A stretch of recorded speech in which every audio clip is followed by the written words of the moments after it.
नमस्कार, मेरा नाम दीपक है और आप सभी को दीपावली की बहुत-बहुत शुभकामनाएँ। स्वागत है आपका चैनल साइंस ऑफ फाइनेंस पे। और आज की वीडियो पिछली वीडियो से थोड़ी-सी अलग होने वाली है।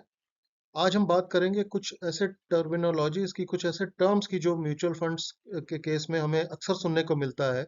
लेकिन बहुत से लोग ऐसे होंगे, स्पेशली जो नए इन्वेस्टर्स होंगे या जो इन्वेस्ट करने की सोच रहे हैं, वो इन टर्म्स के बारे में थोड़ा-सा जानना चाह रहे होंगे कि ये टर्म्स का मतलब क्या होता है। उसी को हम बहुत ही सिंपल लैंग्वेज में, साधारण लैंग्वेज में आज समझने की कोशिश करते हैं। तो इसी के साथ चलिए वीडियो आज का शुरू करते हैं।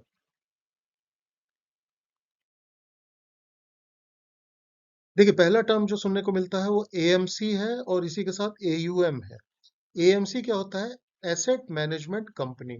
जो कंपनी आपका एसेट मैनेज करके चल रही है, तो उसका उसको एएमसी कहते हैं। जैसे क्या हो सकती है? बहुत सारे हो सकती हैं। SBI, HDFC, Motilal Oswal, Nippon India, quant, Kotak, ICICI, ये सब जो है और भी हो सकते हैं बहुत सारे।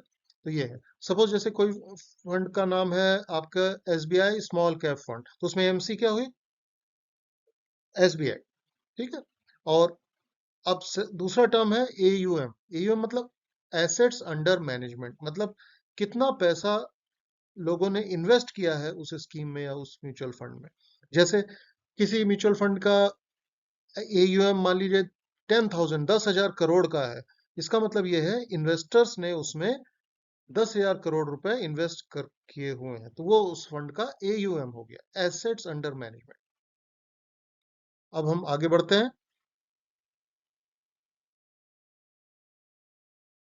आगे है सीएजीआर। सीएजीआर का मतलब होता है कंपाउंडेड एनुअल ग्रोथ रेट। जिस फंड से आप जिस रेट से आपका फंड बढ़ रहा है, उसको एक एवरेज लेते हैं। The average annualise rate at which an investment has grown over a specific period. जैसे 5 साल का सपोज हमने पीरियड लिया। 5 साल में अब ऐसा तो है नहीं कि आपका म्यूचुअल फंड हर साल एक ही रेट से बढ़ेगा।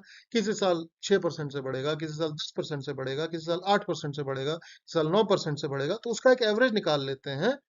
तो उसमें उसको, और वो कंपाउंड होता है हर साल, that is compounded annual growth rate, CAGR. उसको सीएजीआर बोलते हैं।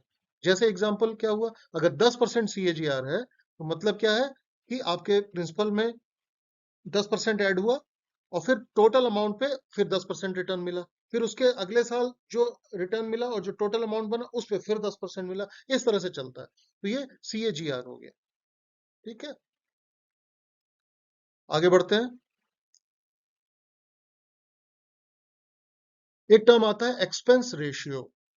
एक्सपेंस रेशियो क्या होता है? एक्सपेंस रेशियो वो फीस होती है जो आपका फंड मैनेजर आपके फंड को मैनेज करने के लिए चार्ज करता है। इसको परसेंटेज के रूप में एक्सप्रेस करते हैं।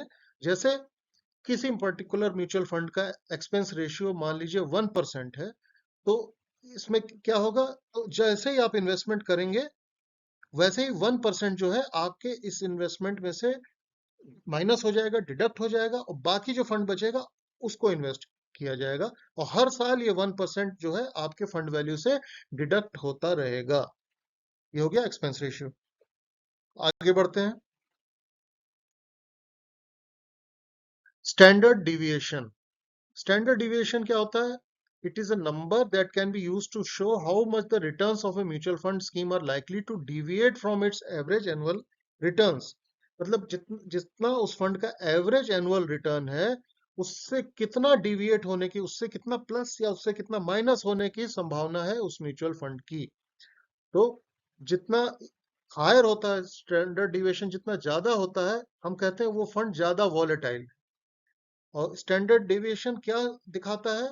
कि कंसिस्टेंसी क्या है एक फंड के रिटर्न की। कंसिस्टेंट, कितना कंसिस्टेंट रिटर्न दे रहा है, इससे स्टैंडर्ड डेविएशन से ये पता चलता है। ठीक है। यहाँ पे मैं ये भी कहना चाहूंगा कि कंसिस्टेंसी अच्छी है, अच्छी चीज है, लेकिन यही एक पैरामीटर नहीं है एक फंड की क्वालिटी जानने के लिए। आगे और भी पैरामीटर्स हैं जिसको हम आगे जानेंगे। ठीक है? तो स्टैंडर्ड डिविएशन उम्मीद करता हूँ समझ में आ गया होगा। सिंपल लैंग्वेज में देखेंगे, ज्यादा टेक्निकलिटीज में नहीं जा रहे हैं, सिर्फ कॉन्सेप्ट हम समझ रहे हैं। चलिए आगे बढ़ते हैं। बीटा। बीटा क्या है? बीटा एक फंड की वॉलेटिलिटी दिखाता है in relation to its respective benchmark index. जिस इंडेक्स बेंचमार्क इंडेक्स को फॉलो कर रहा है उसके कंपैरिजन में कितनी वॉलेटिलिटी है। अब जैसे इंडेक्स की वॉलेटिलिटी हमेशा 1 पे लेते हैं।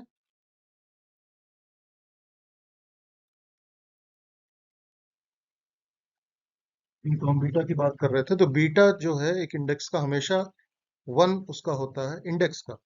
और बीटा सपोज एक से ज्यादा है, सपोज 1.2 है किसी फंड का बीटा, इसका मतलब वो फंड अपने बेंचमार्क से 20% ज्यादा रिस्की है। तो अच्छा म्यूचुअल फंड वही होता है जिसका बीटा 1 से कम होता है। आगे बढ़ते हैं।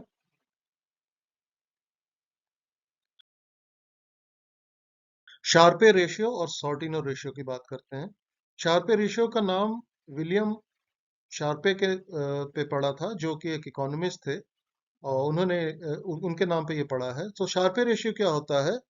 रिस्क एडजस्टेड रिटर्न्स बताता है कि फंड ने रिस्क लेके कितना रिटर्न दिया। मतलब जैसे किसी म्यूचुअल फंड का शार्पे रेशियो हायर है, ज्यादा है, इसका मतलब उसने ज्यादा रिस्क लेके ज्यादा रिटर्न जनरेट किया।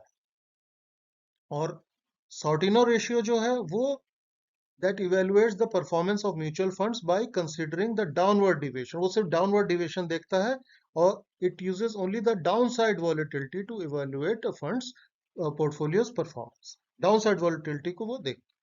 तो शार्पे और सॉर्टिनो रेशियो 1 से ज्यादा है तो अच्छा है, और 2 से ऊपर है तो बहुत अच्छा है, 3 के आसपास है तो एक्सीलेंट है। तो इसलिए शार्पे और सॉर्टिनो रेशियो ज्यादा होना चाहिए।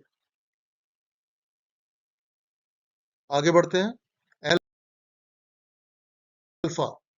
अल्फा किसी फंड का ये होता है कि अपने बेंचमार्क से कितने ऊपर उसने रिटर्न दिया।